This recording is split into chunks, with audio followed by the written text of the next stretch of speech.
अयोध्या में राष्ट्रवादी party of India का SC/ST act और आरक्षण की समाप्ति की मांग को अनिश्चितकालीन धरना दूसरे दिन भी जारी रहा। साथ ही राष्ट्रपति को संबोधित एक ज्ञापन भी प्रशासनिक अधिकारी को सौंपा गया। इस दौरान पार्टी के राष्ट्रीय अध्यक्ष पंडित जयप्रकाश मिश्रा ने केंद्र सरकार पर हमला करते हुए कहा कि देश हित को ताक में रखकर सिर्फ वोट बैंक की राजनीति के लिए केंद्र सरकार आरक्षण नीति को बढ़ाने का कार्य कर रही है। उन्होंने कहा कि सिर्फ आरोप लगाने से गिरफ्तारी की मंजूरी देने वाले SC/ST एक्ट के चलते सामाजिक न्याय व्यवस्था पूरी तरह से भ्रष्ट हो गई है।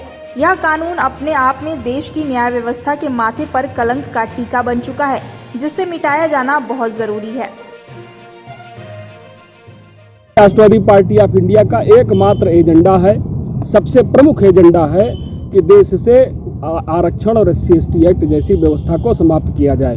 विगत 3 दशकों से सरकार ने आरक्षण नीति की समीक्षा नहीं की है, लगातार इसके दायरे को बढ़ाने का कार्य किया है। कारण केवल अपनी राजनीति के संकीर्ण राजनीति का, जो उनकी वोट बैंक की राजनीति है, तो वर्ग विशेष के तुष्टीकरण की राजनीति है, इसके पोषण के लिए केंद्र सरकार यह निंदनीय और निकृष्ट कार्य करने का कार्य कर रही है।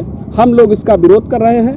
वहीं दूसरी तरफ SC/ST एक्ट हमारे देश का ऐसा कानून है, केवल आरोप लग जाए और व्यक्ति को अपनी दोष सिद्धि, अपने आप को निर्दोष साबित करने, अपना पक्ष रखने का अवसर नहीं है। बिना विवेचना के उसको जेल भेज दिया जाता है। बाद में जो होता है सो होता है। और बेल की प्रक्रिया भी बहुत जटिल है। उसमें एक तरह से देखा जाए तो भारतीय न्याय व्यवस्था के माथे पर यह कलंक का टीका है। ऐसी व्यवस्था हमारे देश में है, यह हमारे लिए शर्म की बात है। हम लोग इसकी समाप्ति के लिए यहाँ पर धरना प्रदर्शन कर रहे हैं। यह धरना प्रदर्शन हमारा अनिश्चितकालीन है।